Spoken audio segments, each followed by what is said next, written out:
Do you need a friend? Maybe you're thinking, I have too many friends already, and if I had any more, I'd have no time for anything else. What's your idea of a true friend? I run into people who call me by my first name, yet I have no idea who they are. They may have read my husband's book or heard one of us speak somewhere. They are familiar with our lives, but we know little of theirs. When you speak and travel like we do, you get to meet a lot of people. When I was a stay-at-home mom, I had people who wanted to get close to me. They sometimes had ulterior motives, which I won't go into here. But the point I'm trying to make is, if I needed a banana bread cooked or a casserole made, I knew who to call. Mind you, that worked both ways. I've done my fair amount of baking too. That was my idea of friendship then. But here's the story. Something happened in my life, and I stepped away from all doing. I just wasn't capable.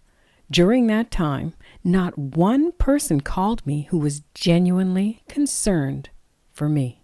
Their idea of encouragement was to convince me I needed to do more. If I did more, I'd be less consumed with my own dilemma. Now, there's a certain amount of truth to that, but it's borderline. These people were sure that I needed to be doing in order to get out of my rut. I wasn't in a rut. I was on the back burner, and there's a big difference. Remember this, there is not much growth on top of a mountain.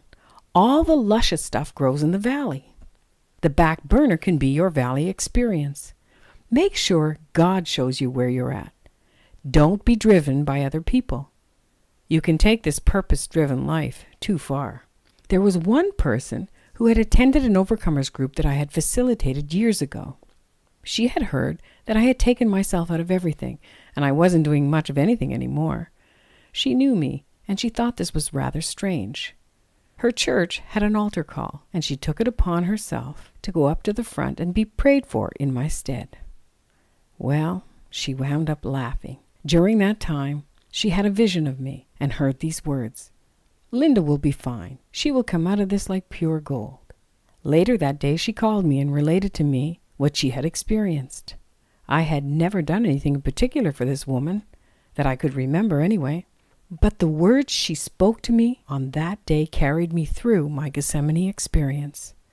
Today I think differently of what it is to be a friend and to have true friendships. Good friends are like stars. You don't always see them, but you know they're always there. There comes a point in your life when you realize who matters and who never did, who won't anymore and who always will. So don't worry about the people from your past. There's a reason why they didn't make it to your future. I once heard it said, flatter me, and I may not believe you. Criticize me, and I may not like you. But encourage me, and I'll never forget you. This is Lynda Lewis, reminding you to be nicer than necessary, because everyone you meet is fighting some kind of battle.